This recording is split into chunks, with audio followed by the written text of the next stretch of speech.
ఇప్పటికీ కూడా 25 మంది ఎంపీలు ఉన్నారే. 10 సంవత్సరాలలో ఒక్కసారైనా మూకుమ్మడిగా మీరు రాజీనామాలు చేస్తుంటే మనకు ప్రత్యేక హోదా వచ్చేది కాదా? ఏం చేశారు? అసలు ఒక్క నిజమైన ఉద్యమమైనా చేశారా? ఒక్కసారైనా మీరు ప్రజల కోసం కొట్లాడాలి అని ఎప్పుడైనా నిలదీశారా? కనీసం మోడీని ప్రశ్నించారా? ఆ దమ్ము కూడా మీకు లేకపోయింది. ఈరోజు ఆంధ్ర రాష్ట్రాన్ని మోడీ గారు అతిహీనంగా చూస్తున్నారు. 46 లక్షల కోట్ల బడ్జెట్ అయితే ఆంధ్ర రాష్ట్రానికి ఏం చేశారో మోడీ గారు ఈ జగన్మోహన్ రెడ్డి గారు, టీడీపీ చంద్రబాబు గారు సమాధానం చెప్పాలి. మరి మోడీ గారు మనకి ఏమి చెయ్యనప్పుడు ఎందుకు గులాంగిరి చేస్తున్నారో కూడా సమాధానం చెప్పాలి. అసలు 46 లక్షల కోట్ల బడ్జెట్ అయితే మన అమరావతి రెయిన్ జోన్ కంట ఎంత కేటాయించారో తెలుసా అండి? ఈరోజు పేపర్లో వచ్చింది 1000 రూపాయలు ఇచ్చారట.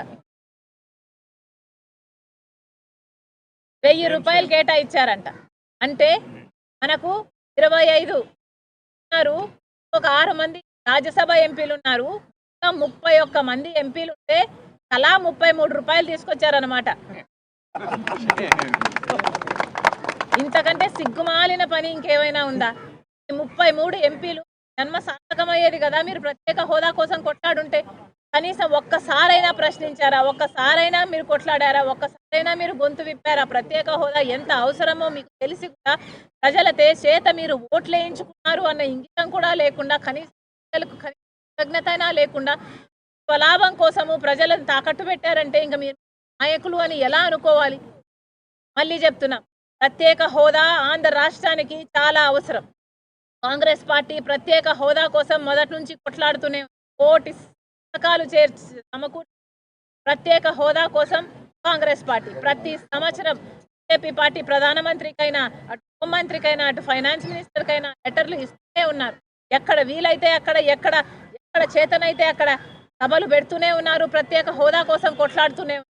అని ఆంధ్ర రాష్ట్రంలో కాంగ్రెస్ పార్టీకి బలం లేకపోవడం వల్ల ఈరోజు కాంగ్రెస్ పార్టీ ఒక ధర్నా చేసి చెప్పాల్సి వస్తుంది తప్ప సభల్లో చెప్పే ధైర్యం, సభల్లో చెప్పే అధికారం మాకు లేకపోయింది. కానీ ఈ రోజుటి వరకు కూడా స్టేట్ అసెంబ్లీకైనా కూడా, ఇక్కడ సెంట్రల్లో లోక్సభ అయినా కూడా స్టేట్ రిప్రజెంటేటివ్స్ అయ్యుండి, ఎమ్మెల్యేలు అయ్యుండి, ఎంపీలు అయ్యుండి ఎందుకు గొంతు విప్పడం లేదో ఆంధ్ర రాష్ట్ర ప్రజలకు సమాధానం చెప్పాలి.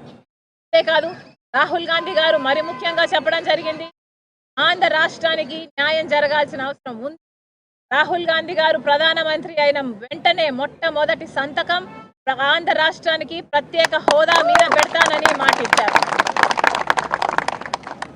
ఈరోజు ప్రత్యేక హోదా పట్ల ఎవరికైనా చిత్తశుద్ధి ఉంది అంటే అది ఒక కాంగ్రెస్ పార్టీకి మాత్రమే ఉంది అన్నది.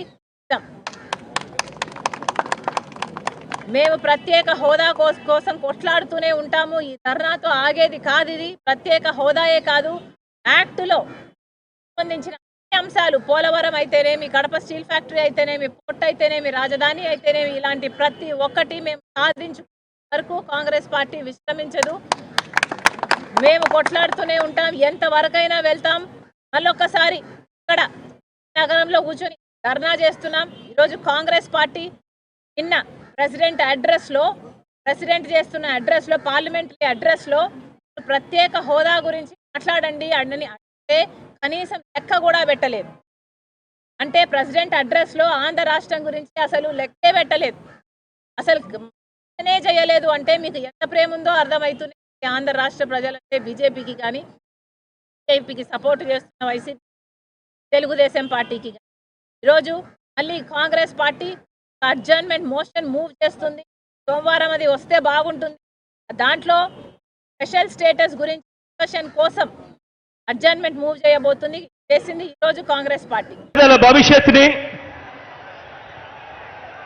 పేదల్ని కాటేసే ఎల్లో వైరస్ మీద కనిపిస్తా ఉన్న కరోనా లాంటి ఆ దుష్ట చతుష్టయం మీద యుద్ధానికి, ఓ మహా సంగ్రామానికి నా కుటుంబ సభ్యులైన నా ప్రతి అక్క, ప్రతి చెల్లెమ్మ, నా ప్రతి సోదరుడు, నా ప్రతి స్నేహితుడు, నా ప్రతి అవ్వ, నా ప్రతి తాత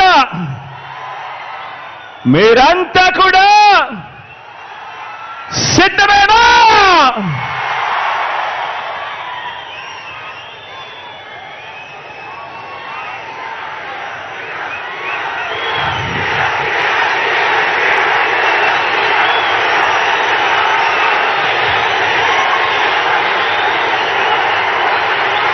రామాయణము, మహాభారతము.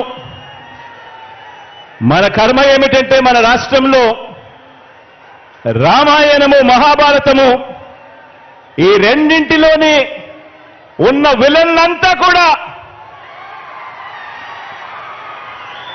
ఓ చంద్రబాబు నాయుడు గారి రూపేనా, ఓ ఈనాడు రూపేనా, ఓ ఆంధ్రజ్యోతి రూపేనా, ఓ TV5 రూపేనా, ఓ దత్తపుత్రుడి రూపేనా, ఇతర పార్టీల్లో ఉన్న చంద్రబాబు నాయుడు గారి కోవొట్టులు, ఇంతమంది తోడేళ్లందరూ కూడా ఏకమై మీ జగన్ చుట్టూ బాణాలు పట్టుకొని రెడీగా ఉన్నారు.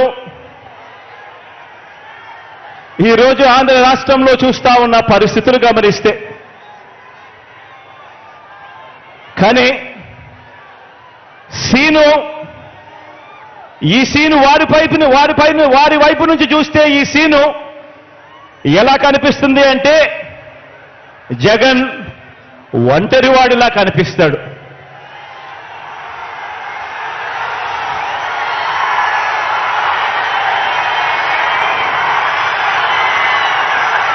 వాళ్ళ వైపు నుంచి చూసినప్పుడు ఇంతమంది తోడేళ్ల మధ్యన జగన్ ఒంటరివాడి మాదిరిగానే కనిపిస్తాడు. కానీ నిజమేమిటి అనంటే ఇక్కడ కనిపిస్తా ఉన్నదే నిజం.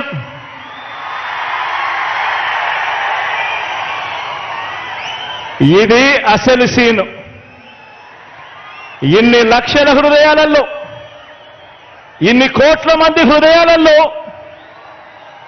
మీ జగన్ మీ గుండెల్లో మీరు స్థానమిచ్చి మీ ఇంటి బిడ్డగా మీ జగన్ మీ గుండెల్లో ఉండడం ఇది నిజం.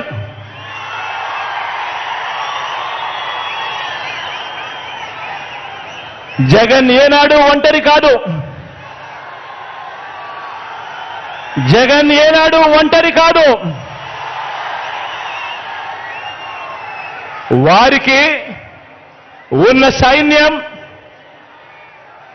వారి పొత్తులైతే, వారికున్న సైన్యం, వారికున్న పొత్తులైతే, వారి ఎల్లో పత్రికలైతే, వారి ఎల్లో టీవీలైతే, నాకున్న తోడేమిటో తెలుసా?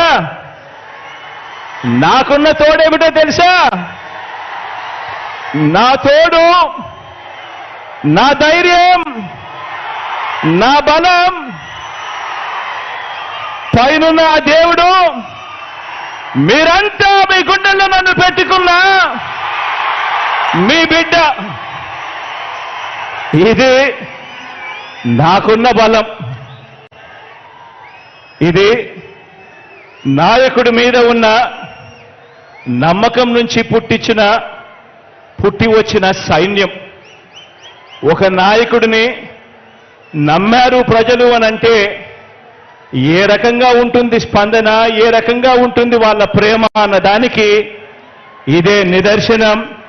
ఇక్కడ కనిపిస్తా ఉన్న నా అక్క చెల్లెమ్మలు, నా అన్నదమ్ములు, నా అవ్వాతాతలు, నా కుటుంబ సైన్యం ఇక్కడే కనిపిస్తుంది.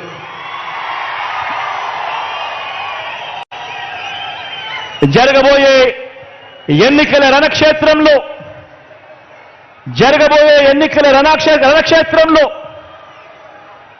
కృష్ణావతారంలో కృష్ణుడి పాత్ర పోషిస్తూ మీరు